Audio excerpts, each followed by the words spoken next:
Dis à ton voisin, dehors la religion. Dis-lui, dehors la religion. Il y a des cultes particuliers. Alléluia. On ne vient pas tous les jours pour refaire les mêmes choses, les mêmes chemins. Il y a des jours où on doit se laisser conduire par l'Esprit. Alléluia.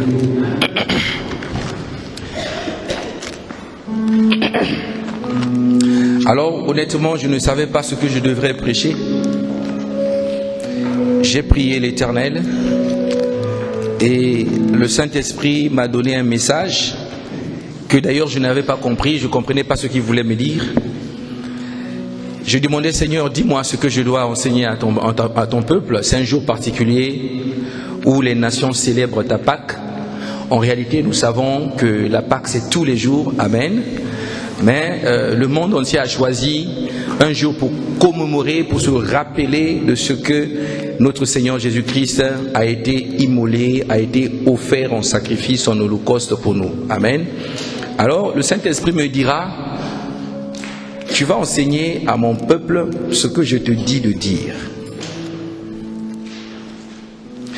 Mais ce matin, ce que je voulais, là où je voulais vous emmener, c'est quoi? C'est de comprendre quel est le regard que le Seigneur a sur vous. Parce que beaucoup d'enfants de Dieu, parmi nous, enfants de Dieu ou pas, ou païens, si vous voulez, nous avons tous tendance à se laisser influencer par l'image que les hommes ont de nous. Généralement, ils nous regardent parce que nous commettons certainement des fautes et cela leur donne peut-être le droit d'avoir une certaine image de nous. Alors mon point ce matin est de savoir, ça c'est le regard des hommes. Mais qu'est-ce que et comment le Seigneur me voit? Dis-moi Amen. Est-ce que le Seigneur me voit tel que mon frère qui est à côté me voit? Est-ce que le Seigneur a un regard particulier? S'il a un regard particulier, alors quel est ce regard qu'il a sur moi? Comment il me regarde? Lorsque je marche, lorsque je commets des péchés, lorsque j'oublie même d'honorer ce qu'il est véritablement, quel est le regard qu'il a sur moi? Est-ce qu'il est toujours le Dieu d'amour ou encore il est aussi le Dieu qui peut sévèrement me punir? Mais quel est le regard? Comment il observe mes voies? Comment il me regarde? Alléluia.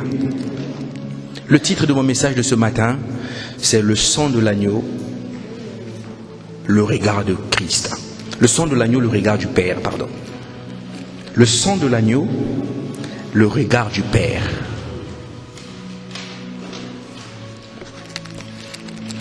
Le sang de l'agneau, le regard du Père.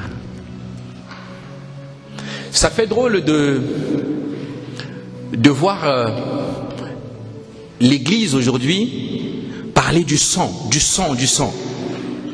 Jésus lui-même a été trouvé bizarre. Lorsqu'il dit, celui qui va boire de mon sang et manger ma chair. Les hommes ont dit, waouh, chassez-le. C'est le cannibalisme. Mais j'aimerais que nous puissions comprendre pourquoi, qu'est-ce que le sang a à voir avec un regard. Alléluia. Le sang avait un rôle, le sang a une importance. Le sang symbolise l'alliance. L'auteur de l'Épître aux Hébreux dit, sans effusion de sang, il n'y a point de pardon de péché. Alors les hommes de l'ancienne alliance, de l'ancien testament avaient compris la valeur et l'importance du sang. Ils avaient remarqué que le sang avait la possibilité d'expier le péché. Qu'est-ce qu'ils faisaient? Comme ils n'avaient pas le sang approprié, ils prenaient les animaux, les taureaux, les boucs, ils sacrifiaient et ils faisaient couler le sang. Et là, ils obtenaient le pardon du péché.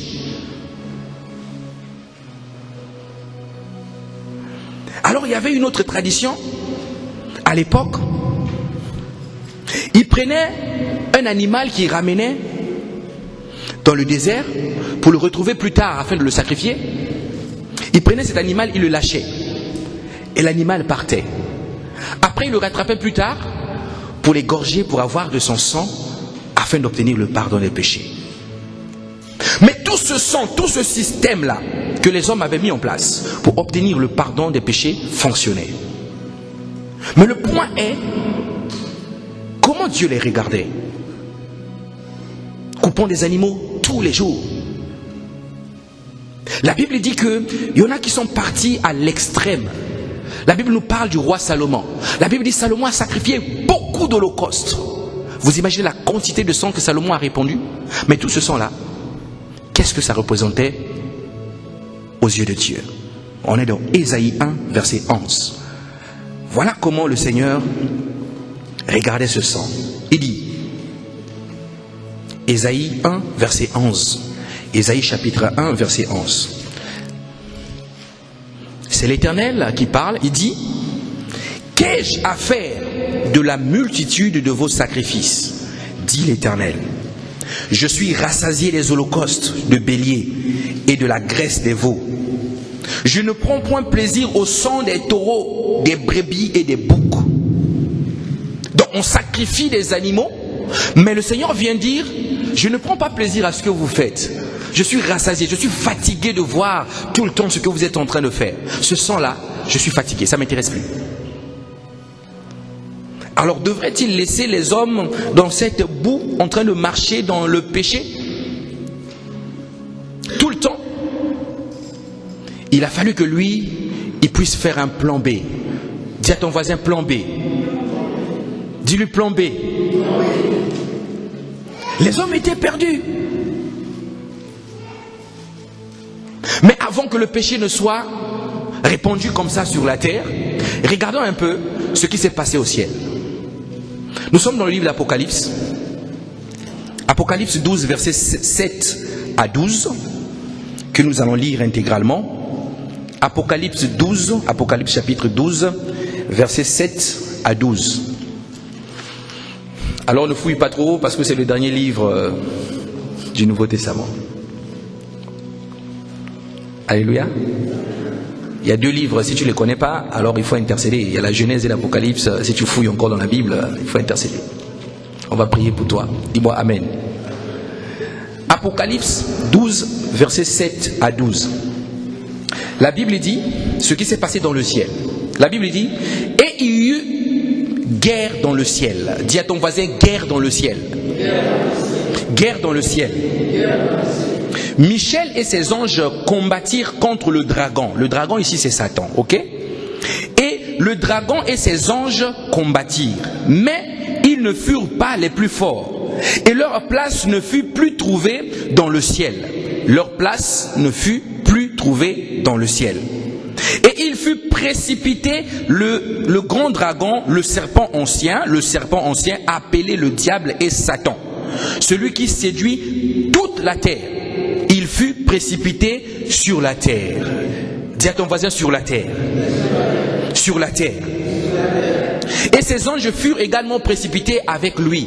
C'est-à-dire Satan, on l'a pris là-bas dans le ciel, on l'a balancé sur la terre, lui et ses anges.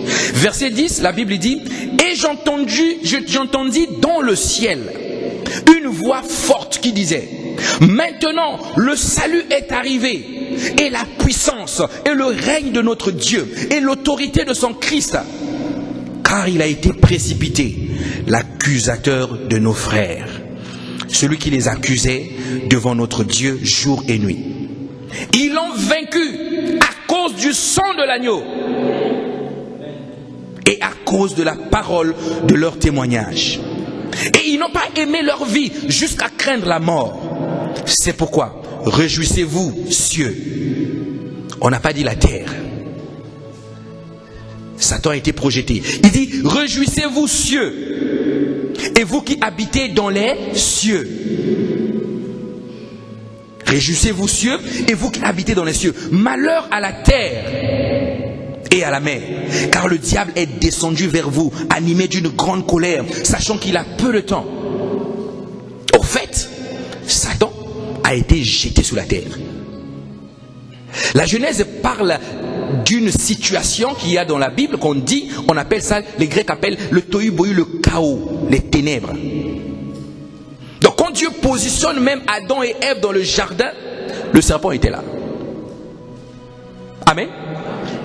Et quand le serpent est venu affecter la présence de Dieu, l'Éden, la nature de Dieu que Adam et Ève avaient, qu'est-ce que l'Éternel a fait?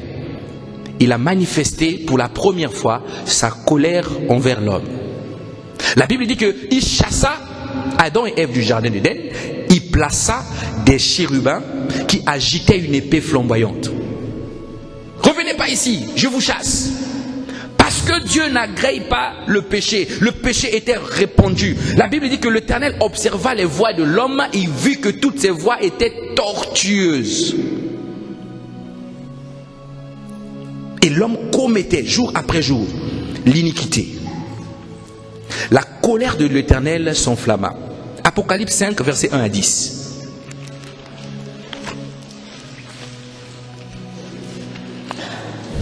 Apocalypse chapitre 5, versets 1 à 10.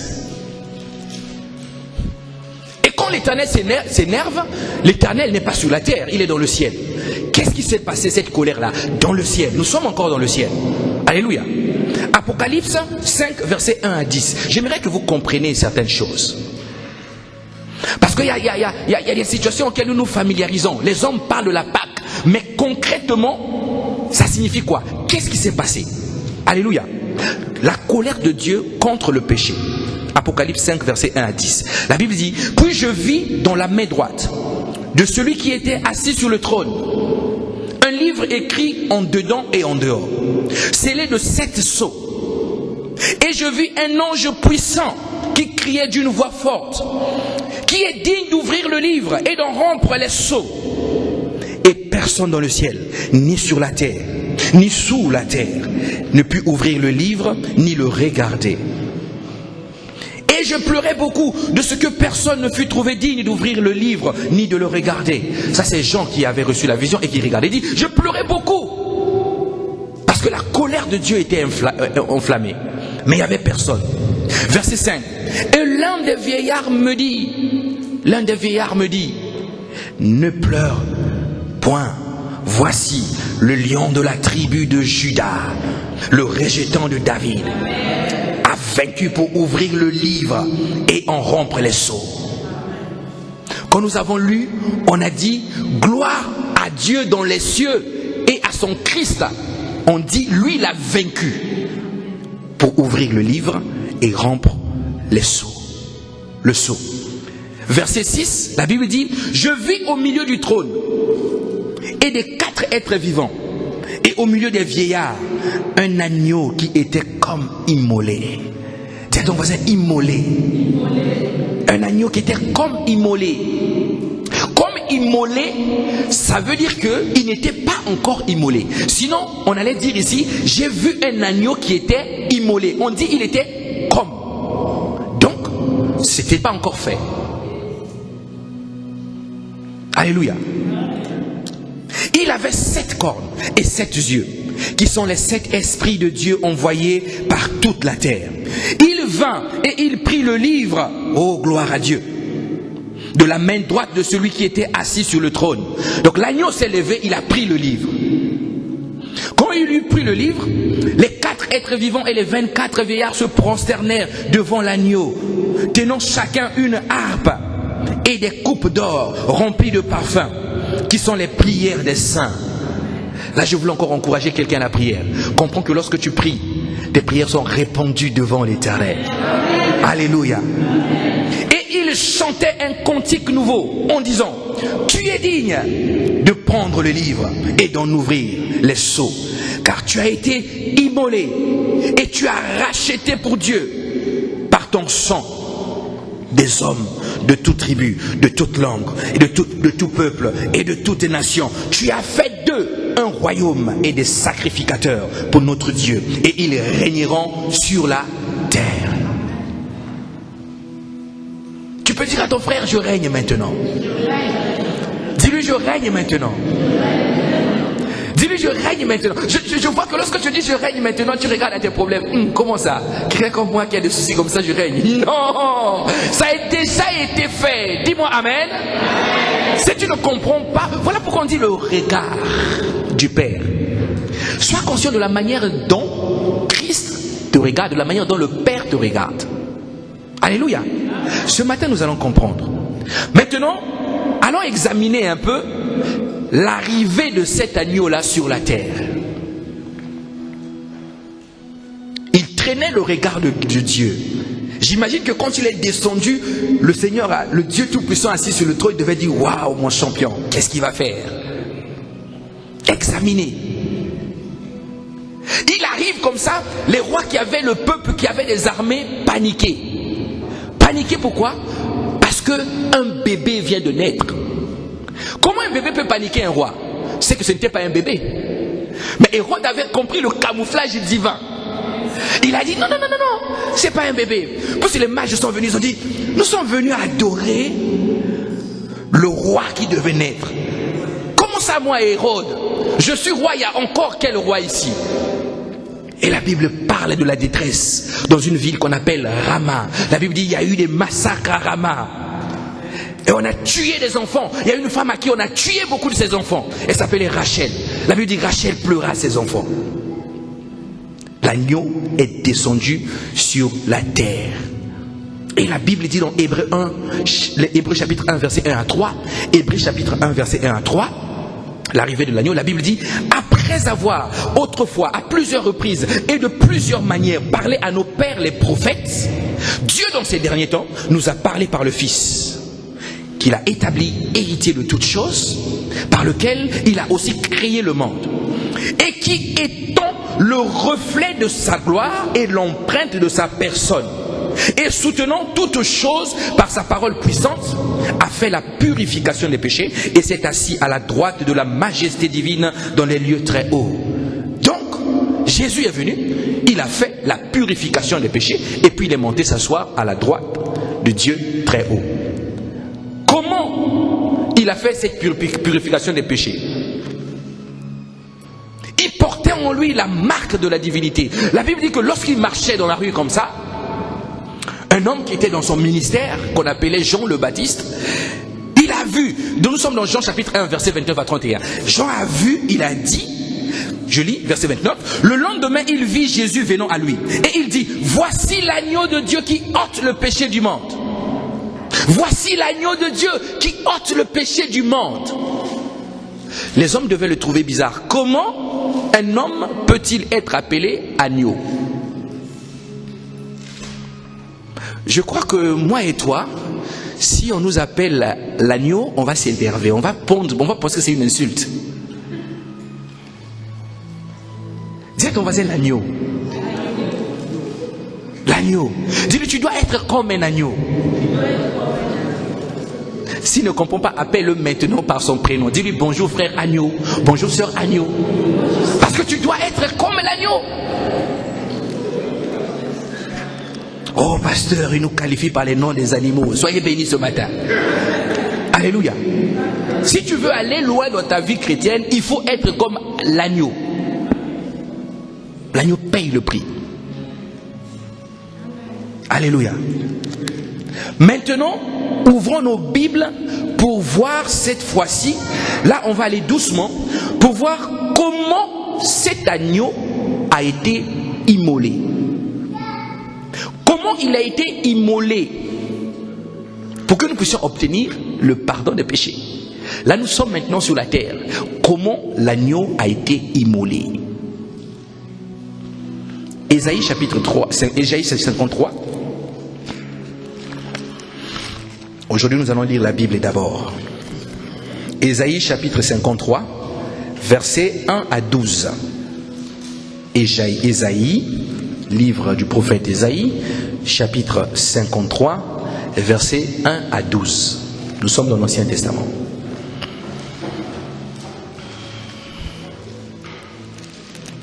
Ésaïe 53, versets 1 à 12. L'agneau de Dieu, le sang de l'agneau est le regard du Père. Alléluia. C'est le genre de message, quand j'écris comme ça, je suis en train de trembler, je dis waouh. Vous savez, bien aimé, ça fait un moment que je fais des messages. Mais il y a un type de message, quand je le fais, je me mets à parler en langue moi-même. Quand je lis comme ça, je dis je bénis l'Éternel parce que je vois ce qui se passe au fait. Est-ce que vous comprenez ma joie? Si tu ne comprends pas, on va y aller. Alléluia. Verset 1, la Bible dit: qui a cru à ce qui nous était annoncé? Qui a reconnu le bras de l'Éternel? Tu vois, on dit le bras de l'Éternel. Donc c'est un bras qui s'est levé pour frapper. Alléluia. Ce n'était pas ce qu'il crucifiait, qu'il battait, mais c'était un autre bras qui s'était levé. Qui a cru au bras de l'Éternel? Il s'est élevé devant lui comme une faible plante. Comme une faible plante. C'est-à-dire que lorsque l'Éternel regarde Jésus à la croix, qui devient comme une faible plante, toi, il te regarde comme quelqu'un de fort. Est-ce que tu comprends ça? Comme une faible plante, comme un rejeton qui sort d'une terre desséchée. C'est-à-dire, comme quelqu'un qui marchait dans le désert, a fait des kilomètres, il n'a pas bu depuis longtemps, il était fatigué. Fatigué. Alléluia. Fatigué. Il n'avait ni beauté, ni éclat pour attirer nos regards. C'est-à-dire, quand tu regardais Jésus comme ça, tu disais, ah, il n'est pas intéressant ce mec-là. Là, s'il y avait des femmes qui rêvaient d'épouser Jésus, il n'est pas intéressant. Parce qu'il n'avait plus d'éclat, ni de beauté pour attirer un regard. Mais lorsqu'il est devenu comme ça, ça veut dire que quand Dieu te voit, il bouge. Il dit, waouh, quelle beauté. Le regard de Dieu est posé sur toi, il dit, waouh, quelle créature merveilleuse. C'est pour ça que David a dit, je te loue, ô Éternel, parce que je suis une créature merveilleuse. Dieu te regarde au travers l'agneau, il voit la beauté que tu transportes. Je ne parle pas de ton corps, je ne parle pas de la poussière. Alléluia. Une beauté intérieure que tu transportes. Ni éclat ni beauté pour attirer les regards. Et son aspect n'avait rien pour nous plaire. Méprisé et abandonné des hommes. Méprisé. C'est-à-dire, lorsque les hommes te traitent comme un moins que rien, en réalité, tu es tout pour le Seigneur. Parce que l'agneau a été immolé, alors Dieu place son regard à travers l'œuvre de la croix, il te regarde comme quelqu'un qui a beaucoup de valeur. Donc, la voisine qui te disait, tu es nul, tu ne réussiras pas, tu ceci, Dieu sur le trône, il te regarde différemment. Alléluia. Nous allons comprendre quelle est la joie qui nous anime lorsque nous venons dans cette maison. La Bible dit, semblable à celui dont on détourne le visage. Homme de douleur, habitué à la souffrance, semblable à celui dont on détourne le visage. Nous l'avons dédaigné. Nous n'avons fait de lui aucun cas. Cependant, ce sont nos souffrances qu'il a portées. C'est de nos douleurs qu'il s'est chargé. Et nous l'avons considéré comme étant frappé de Dieu et humilié. Et il y avait une scène, bien aimée, une scène qui contenait une révélation à l'intérieur. Celui qui devait condamner, il a vu, il a dit, je n'ai pas de raison pour condamner cet homme. En réalité, il n'a rien fait. Mais comme c'était les traditions, il fallait bien quelqu'un. Pendant une époque donnée, il faut bien donner une personne à crucifier. Les hommes ont commencé à crier, Barabbas, Barabbas, Barabbas, Barabbas, crucifiez, laissez Barabbas, crucifiez-nous Jésus, Barabbas, Barabbas, Barabbas. C'est des choses que nous avons déjà entendues. Mais pourquoi l'innocent n'est pas innocenté? On prend celui qui est coupable. Barabbas c'était un homme qui créait des émeutes. Il vient comme ça, il sort un couteau, il pique, on le prend. Barabbas, toi tu crées la pagaille. On prend, on met en prison. Mais on dit, libérez-nous Barabbas. Et lui, crucifiez-le. Parce que Jésus était venu pour prendre en réalité la place des coupables. Donc c'était normal. Il était destiné à prendre la place des coupables. C'était une révélation qu'eux ne comprenaient pas. Mais Barabbas était un coupable. Jésus a pris la place. Dis-moi Amen. Ah, il est magnifique. Alors ce matin, qui peut me dire qu'il aime Dieu plus que Dieu ne l'aime? La Bible dit si nous l'aimons, c'est parce que lui nous a aimés le premier. Quel amour! Mon frère, tu as un seul enfant. Ma soeur, tu as une seule fille. On te dit on va tuer. Même Abraham, lorsqu'il a ramené Isaac pour sacrifier, Abraham s'est mis à pleurer, j'imagine. Oh Seigneur, comment tu peux me demander une chose pareille? Un seul enfant. Mais tu acceptes, pour des gens mauvais, pour des gens méchants que nous étions, tu acceptes de donner ton trésor, le plus précieux que tu avais.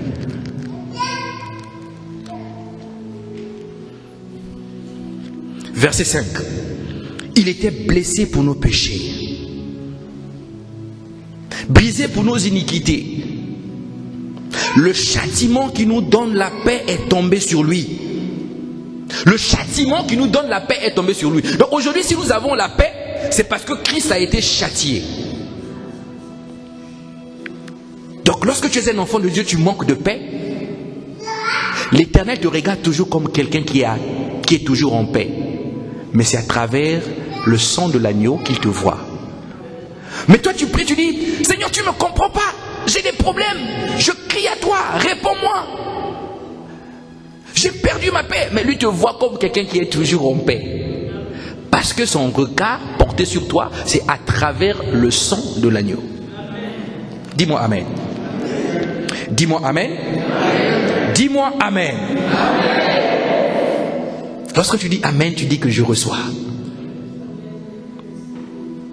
Et c'est par ces meurtrissures que nous sommes guéris. Waouh! Est-ce que ça veut dire que quand tu es chrétien, normalement, tu ne tombes plus malade? Non. Le chrétien peut être malade. Mais la Bible dit, c'est par ces meurtrissures que nous avons. Je voulais que vous constatez le verbe. Nous avons été. Ça veut dire qu'il a accompli quelque chose lorsque tu es malade, mais ta guérison est déjà là. Voilà pourquoi les disciples ont dit, oh, s'il y a quelqu'un qui est malade parmi vous, appelez les anciens, qu'ils prient pour lui. Parce que le dépôt de la guérison est devenu ton partage. Dans la maladie, Dieu te voit comme quelqu'un qui est guéri. Alléluia. Oh, tu peux bien acclamer ça. Quand tu es malade, tu es en train de pleurer, Dieu dit, oh, mais tu es guéri mon gars, saisis la guérison. Alléluia. Des malades à l'église qui attendent l'huile d'onction, saisissez la guérison, c'est déjà fait. Moi je le crois. Nous chassons la maladie au nom de l'agneau immolé. Nous avons la domination sur la maladie au nom de l'agneau immolé. Lorsque tu as mal au ventre, tu prends ta main, tu touches, tu dis le ventre, calme-toi, bénis l'Éternel. Calme-toi, je dois bénir l'Éternel. Alléluia. Donc celui qui fait 90 ans sur le lit en train de te dire, ah, est-ce que je vais encore vivre? Non. Dis, l'agneau a été immolé, le Père me regarde comme quelqu'un qui est guéri. Nous avons la guérison. Si tu n'as pas compris, on va t'excroquer. Surtout pour nous qui sommes africains. Tu vas aller en Afrique, il y a un gars, il a des trucs bizarres, il est assis par terre. Tu ne sais pas comment la tête, il a noirci un côté, tu ne comprends pas d'où il sort, si de terre ou des lieux arides. Tu viens là, tu te dis, donne d'abord l'argent, il donne l'argent, mets là-bas. Après, il commence à te donner, te faire des signes, des mots que toi-même tu ne comprends pas pour obtenir la guérison. Quelquefois tu vas à la maison, la tête, les mots de tête chauffent encore, accélèrent. Et tu reviens encore le voir, mais ça n'a pas marché. Non, c'est parce que tu n'as pas mis assez. Mets là-bas, mets encore l'argent. Mets l'argent. Les marabouts, même en France ici, il y en a. Mets l'argent. Mais l'agneau immolé te donne ça gratuitement. Alléluia. J'aime cet agneau-là. Il dit, prends seulement. C'est gratuit. Même quand vous entrez dans une assemblée, on vous dit, tu es malade, pour prier pour toi, il faut d'abord donner l'offrande du sacrificateur. Quelle offrande du sacrificateur? L'offrande a été déjà donnée sur la croix. Quelle offrande tu veux? Alléluia. On prie pour les gens dans l'église, gratuitement.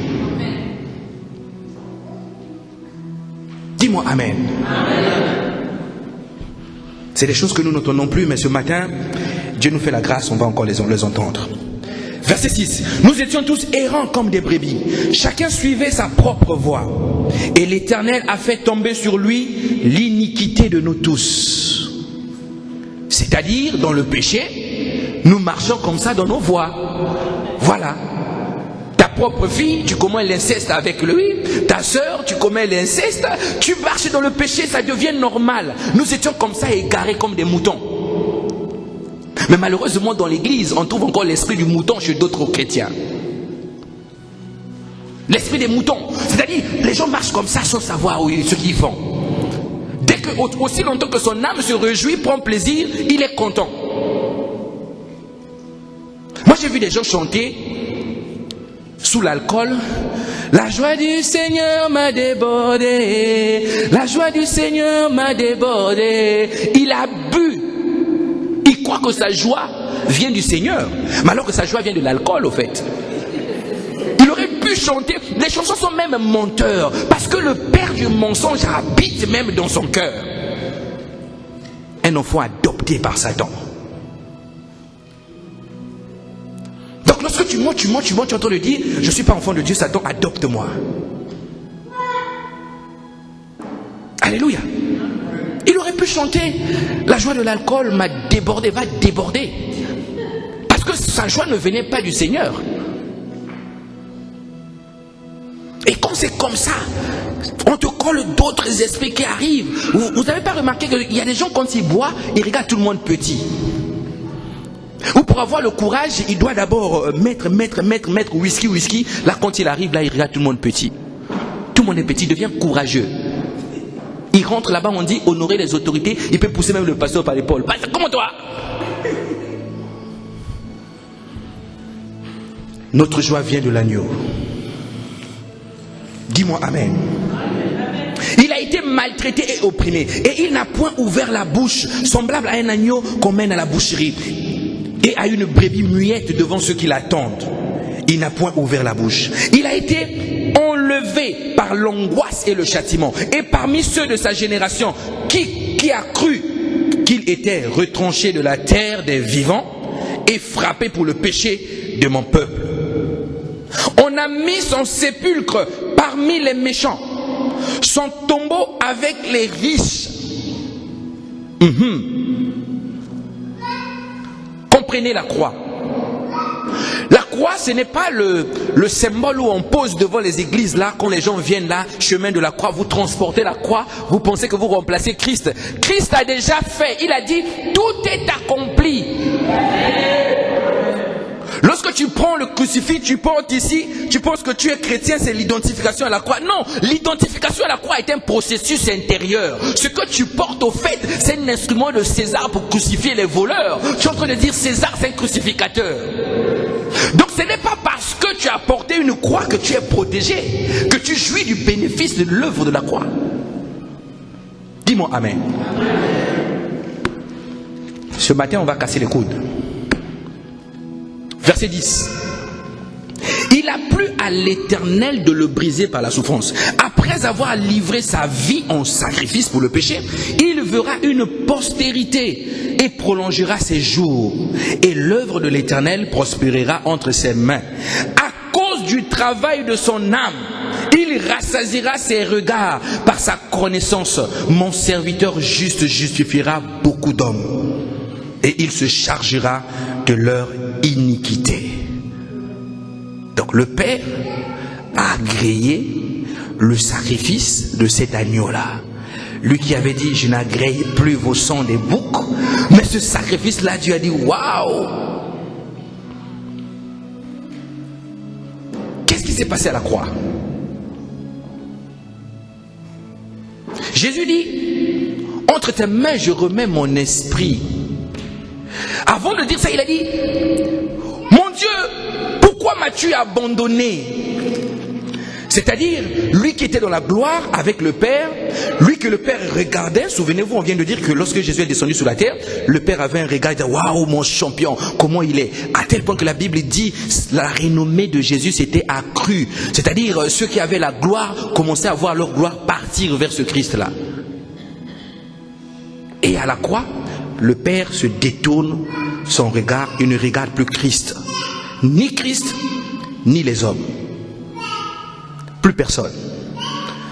Parce que son espoir est devenu péché. Jésus a crié. Après il dit, tout est accompli. Mais regardez l'amour. Il meurt à côté d'un voleur. C'est vrai, il est venu pour prendre la place des coupables. Il dit au voleur, aujourd'hui même, tu seras avec moi là-bas. À la formation des baptêmes, on dit le voleur n'était pas baptisé. Il y a le salut en aucun autre nom, si ce n'est au nom de l'agneau immolé. Alléluia. Maintenant, la Bible dit que en lui, nous avons la puissance pour agir.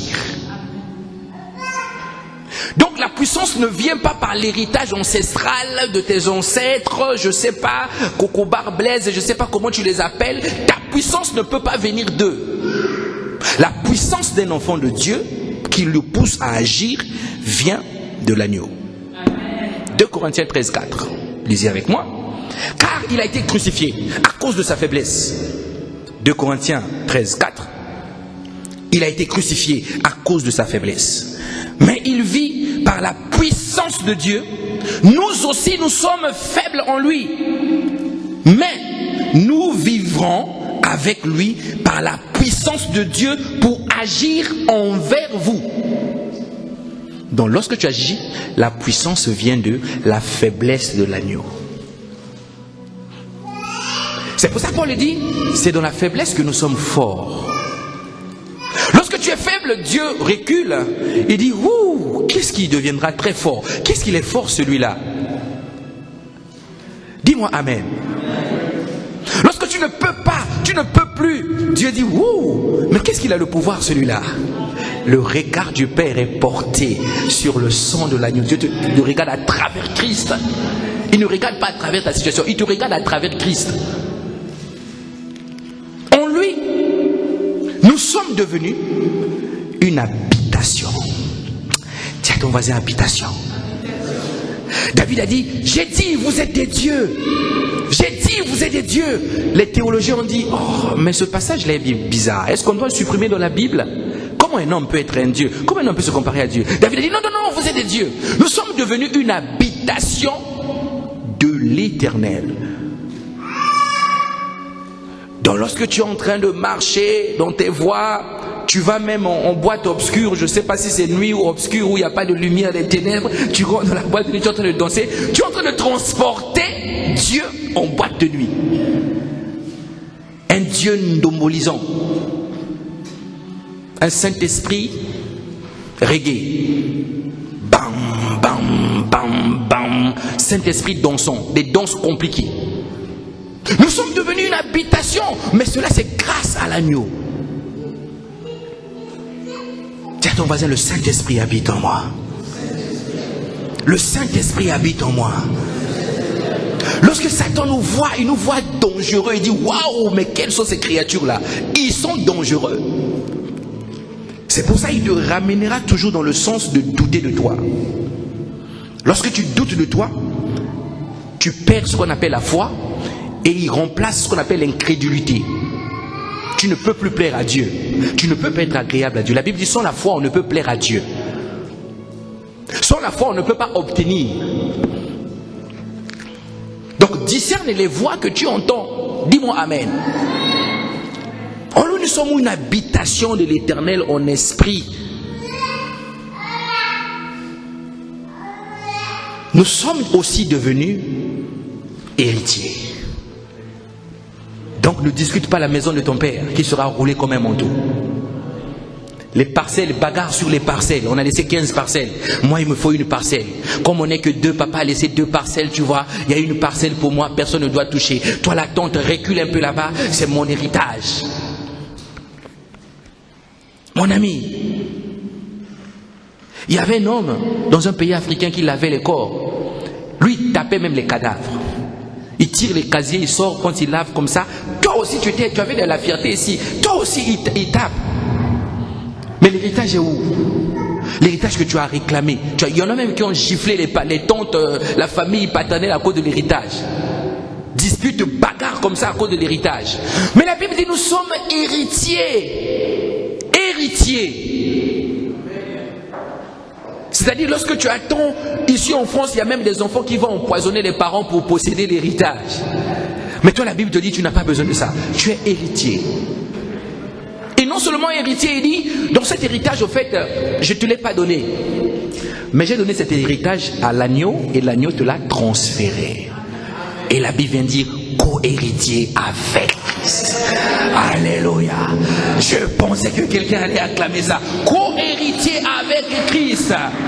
Tout ce que la terre renferme et le ciel, Dieu a donné ça à Christ. Voilà pourquoi tu ne t'appelles plus Fabrice, tu t'appelles Christ. Dis-moi Amen. Je ne veux pas changer l'acte de naissance de quelqu'un, mais je te donne ce matin ton vrai nom. Christ sur la terre. Marche avec fierté. Marche avec assurance. Ta situation d'aujourd'hui ne veut pas dire que tu n'es pas héritier. Alléluia. Mais viens, prie, gagne les âmes, cherche Dieu. Tu es en train de remplir ton compte à la banque céleste. Alléluia. Quelquefois je viens au Havre, j'ai faim. J'ai dit à ma femme, allons seulement, continuons seulement, continuons. Arrêtons-nous, on va acheter quelque chose. Je dis non, on arrive d'abord à l'église, après tu pourras aller acheter. Alléluia. Je viens, je dis non, on va d'abord à l'église. J'ai rendez-vous là, j'ai rendez-vous. Il y a une soeur qui va venir, il y a un frère qui va venir. J'ai rendez-vous. Mais j'enrichis mon compte céleste. Parce que j'ai compris une chose que le Seigneur dit. Cherchez premièrement le royaume des cieux et sa justice. Le reste, je vous le donne. Ça veut dire que lorsque tu es héritier, c'est comme si tu devais encore travailler pour posséder cet héritage alors que Christ l'a déjà fait. Mais non, en réalité, Dieu, si tu l'as compris, Dieu c'est un businessman. Avec Dieu c'est le business. Tu veux l'héritage? Oui. Christ est mort? Oui. Qu'est-ce que tu fais pour moi? Moi je veux de toi. Tu me donnes ta vie, tu hérites automatiquement. C'est un businessman. Dieu ne va pas toujours aller dans ton sens. Il t'a donné le Saint-Esprit, il t'a donné tout. La Bible dit sa divine puissance nous a donné tout ce qui contribue à la vie et à la piété. Il t'a tout donné. Mais toi tu réfléchis, tu dis non. Au fait, si Dieu agit, qu'il agisse d'abord. S'il me bénit avant, après je vais le servir. Oh, les bénédictions célestes que Dieu a déjà calées là-bas pour toi. Il suffit que tu rentres dans la dimension de le servir avec ton cœur, les bénédictions tombent. Amen. Donc même dans la galère, cherche l'Éternel, adore-le. Bien-aimé, je suis arrivé au Havre hier, j'ai appelé les hôtels, je n'ai pas eu de chambre pour dormir. J'étais là depuis avant-hier, plein partout. Je suis resté à l'église. Je me suis lavé dans la cave là-bas en bas, avec un petit seau. Pendant que vous étiez en train de prendre les douches à la maison, vous êtes en train de couler. Après, demain, vous venez à l'église, vous voyez que l'Éternel bénit le pasteur. Oh, le pasteur là, il commence à grossir, il commence à porter des costumes, il commence. Est-ce que vous savez que je me suis lavé là-bas en bas dans la poussière? La bénédiction vient avec le sacrifice. Si tu as ta douche, lave-toi. Je ne dis pas viens te laver ici. Non. Alléluia. Parce qu'il y en a qui vont penser que si tu te laves là, Dieu va te bénir. Ça c'est la religion. Dieu t'a déjà béni. Lave-toi chez toi, bénis Dieu pour la douche. Alléluia. C'est ça. Il y a un prix à payer. L'agneau a payé le prix, il a dit tout est accompli. En réalité c'est l'identification. Il faudra que tu payes le prix pour saisir la grâce divine. Tu ne peux pas être assis ou assise chez toi parce que tu as un beau visage et que Dieu va te bénir. Dieu ne cherche pas des hommes éloquents. Un pasteur beau, né comme clair comme un entier. Il parle bien, élégant. Dieu n'a pas besoin de ça. Il n'a pas besoin d'élégance. Dieu veut, il prend même celui que l'homme appelle vilain. Il prend le vilain, il le travaille. Parce que la beauté divine n'est pas liée au corps. La beauté divine est intérieure. Donc avec ta tête qui est tordue, tes oreilles qui sont décollées comme ça, viens bénir Dieu. Serre-le. Quand tu passes devant le miroir, dis au miroir, oui, c'est pas mon vrai visage. En réalité, je suis ce que le miroir de Dieu me dit que je suis. Alléluia. La Bible dit, la Bible est un miroir. Alléluia. Lorsque tu te regardes, lorsque tu lis la Bible dit, tu es béni de toutes sortes de bénédictions. C'est un miroir. Tu sors de là, tu t'écoutes, tu dis, je suis béni, chérie. Alléluia. La femme dit, mais non, tu es au chômage. Je suis béni, chérie, je suis béni. Parce que le miroir m'a dit, je suis béni à cause de l'agneau. Alléluia. Le sang de l'agneau, le regard du Père. Est-ce que tu comprends ce que je suis en train de te dire? Tu es devenu héritier, béni en Dieu. En lui, on nous habite corporellement toute la divinité, la plénitude de la divinité. Colossiens 9 à 10, la Bible dit, tous les attributs de Dieu sont à nous, à toi et à moi. La Bible dit, car en lui habite corporellement toute la plénitude de la divinité. Vous avez tout pleinement en lui, qui est le chef de toute domination et de toute autorité. Ça veut dire que lorsque je suis même dans mon endroit, dans mon lieu de travail, j'ai mon patron en réalité parce que Dieu me regarde comme un chef. Si lui n'a pas Christ, je suis son chef. Mais chef dans l'humilité, on n'a pas dit dominer sur vos patrons, on va te virer. Amen. Comprenons la parole. Dieu te regarde différemment. Il ne te regarde pas comme l'homme te regarde.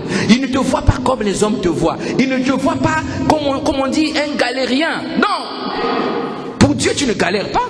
Pour Dieu, tu es juste ignorant. Voilà pourquoi il vient, il se lève et dit, oh, moi l'Éternel, mon peuple périt parce qu'il lui manque la connaissance. Si vous connaissez vraiment ce que l'agneau a accompli, tu saisiras. Amen. Nous, on veut quoi? Mariage, enfants, les mêmes sujets. Les pasteurs sont même fatigués de ça. Lorsque tu arrives, Dieu a noirci l'église, tu rentres comme ça, il dit, qu'est-ce que tu veux? Mariage. Qu'est-ce que tu veux? Argent. Qu'est-ce que tu veux? Ça. Qu'est-ce que tu veux? Rares sont les gens qui disent, pasteur, moi je veux que la vie de Dieu m'habite et que j'entende la voix du Saint-Esprit pour servir Dieu. C'est le type de demande que Salomon a fait.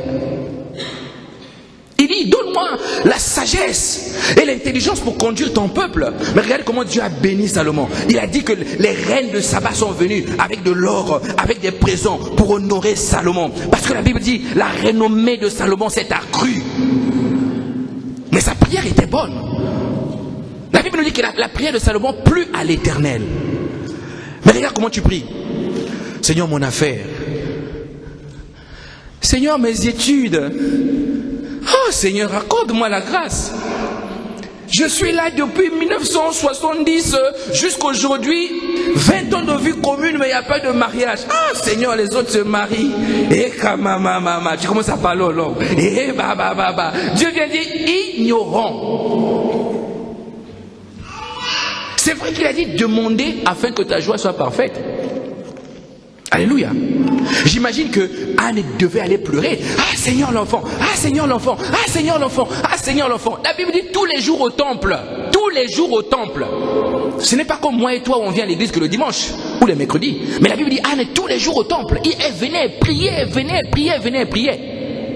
Mais pourquoi Dieu ne répondait pas? Anne ne plaisait pas à Dieu. Businessman. Comprenez ça. Le sang de l'agneau, regard du Père. Businessman. Le jour où Anne s'est prosternée, elle a dit, Seigneur, mon Dieu, mon roi.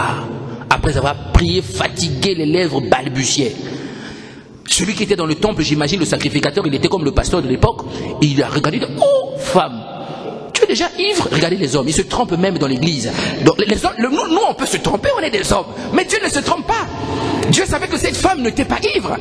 Donc le sacrificateur va dire, oh, comment toi tu es déjà ivre le matin comme ça en plus, toi? Il dit non. Je suis en train de répandre mon âme. Je suis en train de conclure mon business. Et il a dit au Seigneur, écoute Dieu, j'ai prié, maintenant je n'en peux plus. Alors donne-moi un enfant. Moi je te donnerai un serviteur. Business. Alléluia. Si tu n'as pas compris que Dieu est un businessman, mon ami, tu vas sortir tous les mots que tu veux en langue. Un temps, le Saint-Esprit aussi te lâche, tu commences à parler la langue de ta patrie là-bas dans le village, tu penses que c'est le parler en langue. C'est pour ça qu'il y a des parler en langue qui sont bizarres. Fatigué, ça ne vient pas du Saint-Esprit, ça vient de ta tête. Comment tu vas parler intercesseuse. Un seul mot. C'est vrai, la Bible dit que ça peut être répété, répétitif. Oui, la Bible dit que c'est vrai. Mais toi, depuis que tu as commencé à parler en langue, toi c'est ibobobobo. Quand tu commences ibobobobo, il y a des sœurs machines et des frères machines. Lorsque vous l'entendez là-bas, il suffit que vous chantez un chant. Dieu de gloire, tu entends Saint-Esprit automatique. Alléluia. Il y a des parlers en langue qui sont filtrés. Alléluia. Parce que l'agneau met le Saint-Esprit en toi. Et le Saint-Esprit te fait monter. Il dit, tu ne parles pas encore bien. Alors commence à parler. Commence à parler en langue. Un jour, le Saint-Esprit m'a fait un cours. Je me suis senti un peu ridicule. J'étais au salon en train de prier. Je priais. Et le Saint-Esprit me dit, arrête-toi. Je me suis arrêté. Il me dit, prie en langue. J'ai commencé à prier. Il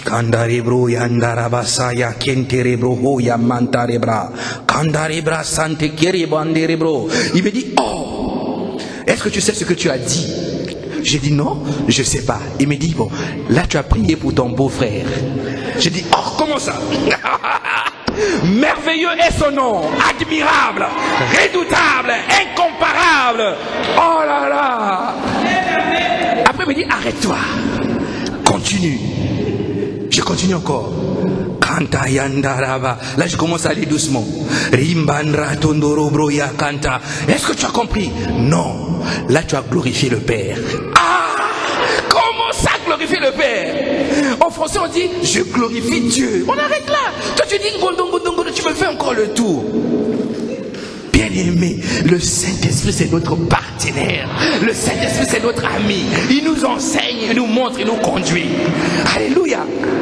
Donc lorsque tu dis je ne peux pas adorer, je ne peux pas louer Dieu, en réalité le Père te regarde comme quelqu'un qui est égoïste, qui ne veut pas faire ce que lui il attend. Parce que le Saint-Esprit t'apprend. Il t'apprend, mais laisse-toi aller. Laisse-toi aller. Si tu n'as pas encore parlé en langue, le Saint-Esprit te fera parler en langue. Parce que ça fait partie des dons spirituels. Alléluia. Parce que l'agneau a été immolé pour ça. On ne peut pas te faire un cours du parler en langue. Éviter les dérives. J'ai vu les gens apprendre le parler en langue, l'alphabet du parler en langue. On fait aligner, on vous fait aligner, on dit bon, vous commencez le premier mot. Kama, kama, kama, kama, kama, kama. Tout le monde répète kama, kama, kama, kama. Après bon, aujourd'hui on va voir kama, demain on verra ba. Kama, aujourd'hui vous allez ba, ba. Ba, ba, ba, ba, ba, ba, toute l'église, ba, ba. Vous fatiguez même les païens qui entendent dehors à cause de votre perversion des Écritures. Ba, ba, ba, ba, ba. Allez, vous arrivez, le troisième jour, on va d'abord réviser les deux mots. Kama, ba, kama, ba, kama, ba, kama, ba. On vous ajoute les mots, après on dit alignez l'alphabet. Kama, ba, ba, bo, bo, bo, bo, ri, ba, ba, ba, ba, ba, bem, bem, bo, bo, mama. Allez, là vous parlez en langue. Parlez, parlez, parlez, parlez. On vous incite, vous parlez, vous commencez à parler. Parlez, parlez, parlez, parlez, parlez, parlez. vous fatiguez les hommes. Ça vient du Saint-Esprit. N'invente pas, Dieu n'a pas besoin de ça. Paul dit, tous parlent-ils en langue. Ça veut dire que tu peux être chrétien. Moi j'ai mis du temps à parler en langue. Et pourtant j'avais déjà commencé à servir Dieu. Mais je ne parlais pas encore en langue. Je priais en français. Celui qui est avec moi, il dit, mais tu vas baiser, il dit, Elvis, mais toi pourquoi tu pries pas? Tu pries pas en langue. Il faut prier en langue, Elvis, tu vois, ça fait du bien. Mais moi je parlais pas en langue. Un jour j'étais au boulot, je marchais dans la rue, j'ai senti comme un besoin qui est venu, qui est monté dans ma bouche, et j'ai commencé à parler dans la rue. Je marchais, j'ai commencé à parler. Vous voyez?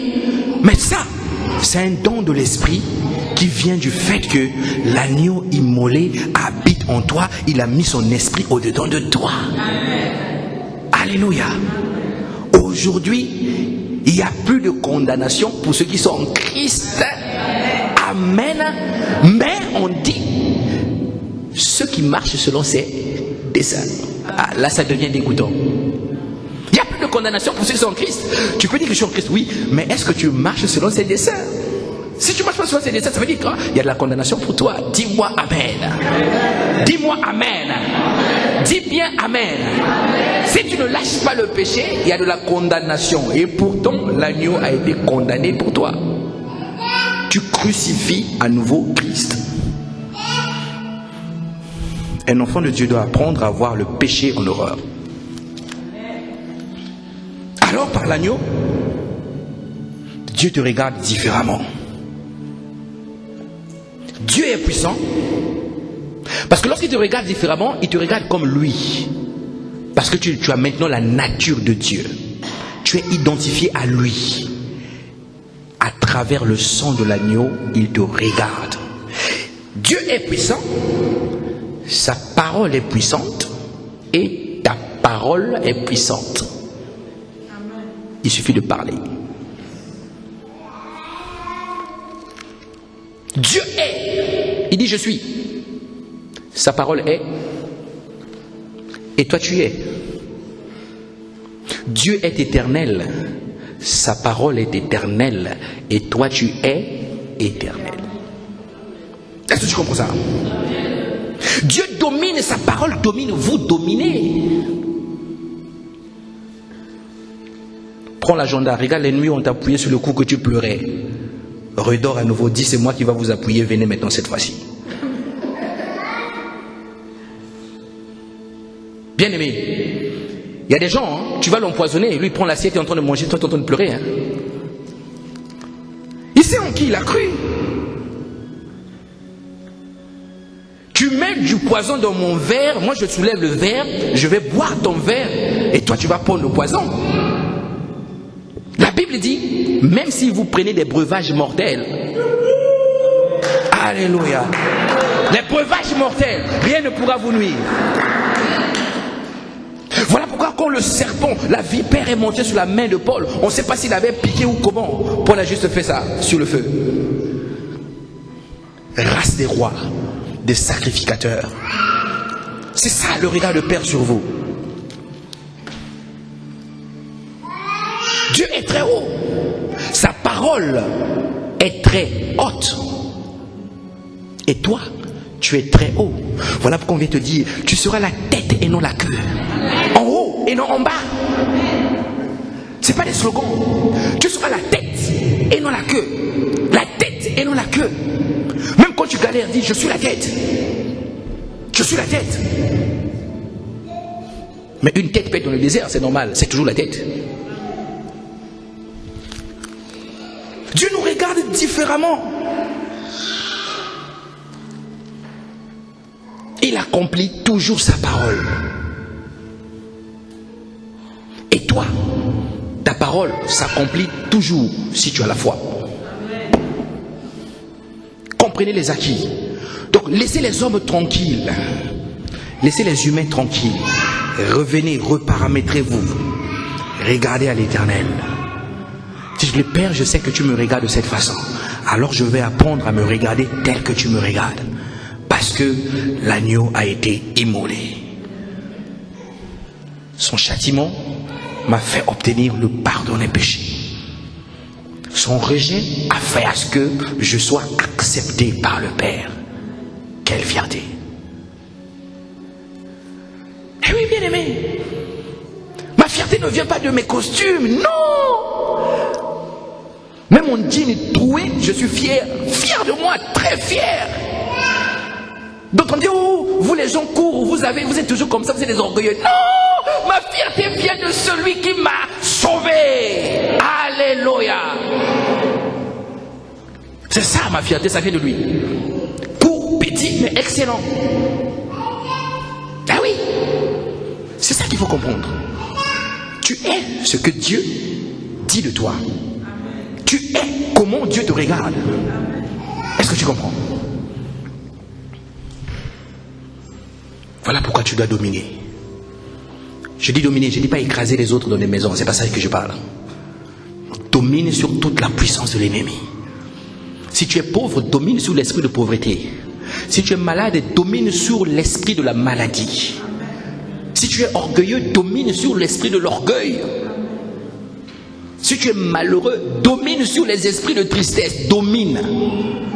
Parce que la Bible dit, je vous ai donné la domination. Est-ce que vous comprenez ça? Le message de l'Église ne peut pas changer, mais comprenez ce que Dieu comprend. Comprenez ce que la Bible enseigne. La Bible n'enseigne pas ce que les religieux nous enseignent. Priez pour nous, pauvres et pécheurs. À compter de maintenant, jusqu'à ce qu'on meure, on resterait pauvres et pécheurs sur la terre des vivants. Parce que le bonheur, c'est au ciel. Tu comprends, ma fille? Oui, mon père. Allez, répète après moi. Dis, Seigneur, j'accepte ma pauvreté. Seigneur, j'accepte ma pauvreté. Dis, je reste pauvre à cause de toi. Je reste pauvre à cause de toi. Amen, amen. Au nom du Père, du Fils et du Saint-Esprit. Et tu sors. Et tu es étonné que tu n'arrives pas à trouver du boulot, tu n'arrives pas, tu galères, les autres avancent, toi tu recules. Tu es étonné, mais tu es en train de proclamer des choses qui vont avoir de l'impact sur ta vie. Alléluia. Sortez de la religion, Dieu nous regarde différemment. Alors, si ce matin tu as des problèmes, si ce matin tu as eu du mal à comprendre la volonté divine pour ta vie, si ce matin tu as eu du mal à te regarder de la manière dont Dieu te regarde, alors que l'agneau a déjà été immolé, tu peux te tenir debout et nous allons prier. Alléluia. Alléluia.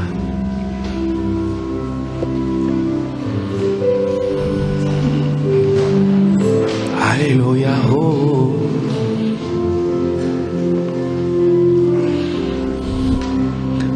Vous avez remarqué?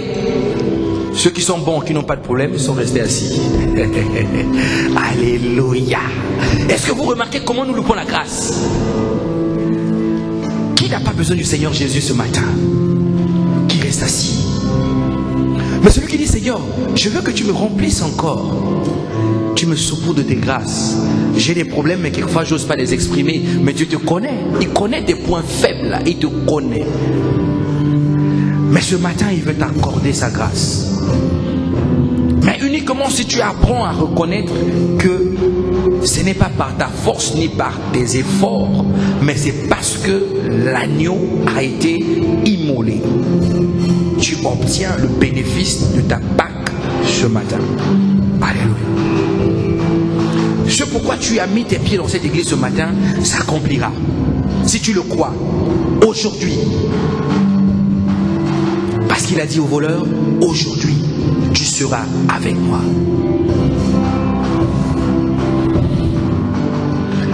Les ténèbres ont reculé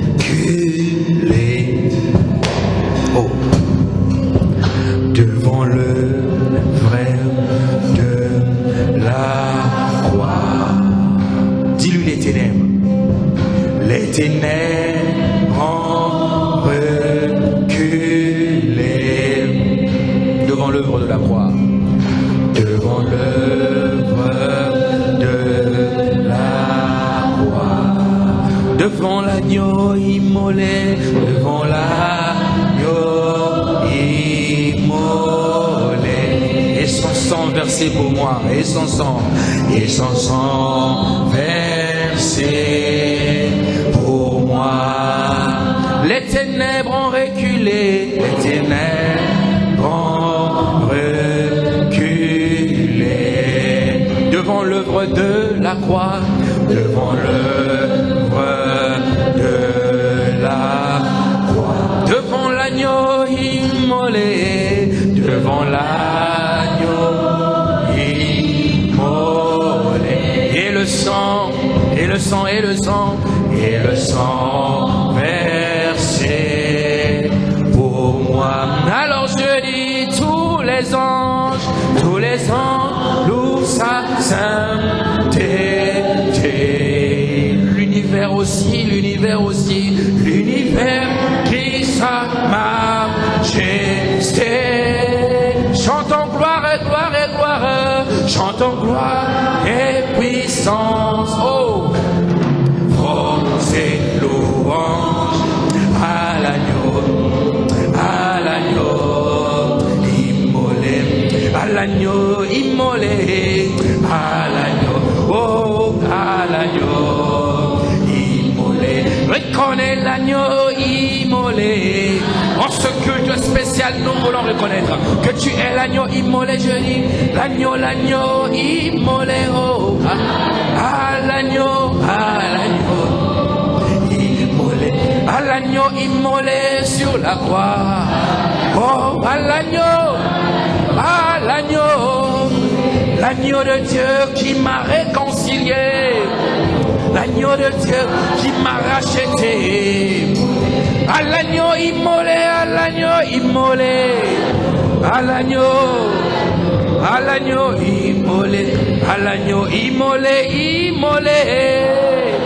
à l'agneau, je dis à l'agneau immolé, à l'agneau immolé. Si tu aspires encore à aller en profondeur dans la réjouissance de l'œuvre de la croix, alors tu es bien placé pour t'approcher ce matin. Tu vas te rapprocher avec un esprit de foi. Tu vas dire, Seigneur, tu as dit que tout ce que nous demandons en priant, et lorsque nous croyons que nous l'avons reçu, nous verrons cela s'accomplir. Alors, tu te dis, je ne regarde pas mon frère et ma soeur, je veux faire le pas, je vais avancer. Tu vas te rapprocher et je vais prier pour toi. Si tu n'avais jamais expérimenté la présence de Dieu en toi, alors à cause du sang de l'agneau ce matin, tu vas l'expérimenter. Si tu n'avais jamais entendu le Saint-Esprit te parler, à cause du sang de l'agneau ce matin, tu vas l'expérimenter. Si tu n'avais pas encore saisi la grâce de Dieu, tu marches par tes efforts, tu luttes toi-même, alors ce matin, tu t'approches. Le Saint-Esprit va te toucher.